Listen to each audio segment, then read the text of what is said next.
Joining me now, Gary Kaufman, Shah Galani, Kathryn Rooney, Veraon. So, Kathryn, bottom or not, do we at least have to get used to these wild gyrations for the foreseeable future?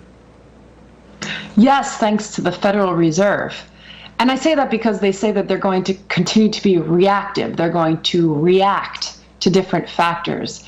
The problem is that there's an inordinate amount of things that could happen that could take the Fed off its trajectory. Let's say they say 4 hikes now, or in Bostic's opinion, there could be 3 hikes. The point is that if they're reactive and still data dependent, Charles, despite having taken the balance sheet up to $8.5 trillion, what that's 30% of U.S. GDP or something to that effect, and not have a game plan, to still be data reactive and data dependent means inherent volatility going forward. Let's say economic data comes out worse than expected or even better than expected. The market is going to adapt because the market's saying the Fed is going to take this specific data point into consideration in its monetary policy. I think we're in for wild rides. I don't know if this is the bottom.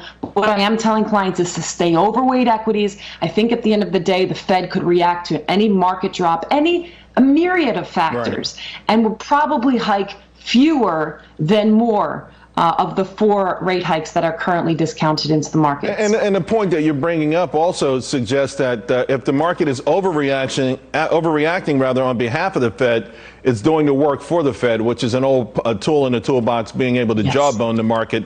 Let's talk about factors and style, because also on Friday, we saw the exact opposite, right, from year-to-date trends. Give you an example. Energy was the only sector that was lower Friday.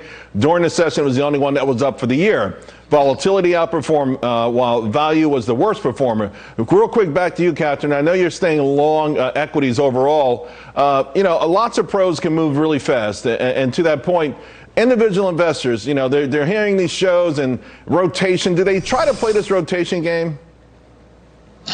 I think they want to continue to accumulate assets in their portfolio. So whenever there's a drop of 10, 15%, I think you want to accumulate. The rotation can be played into value names, and that's certainly something they can consider.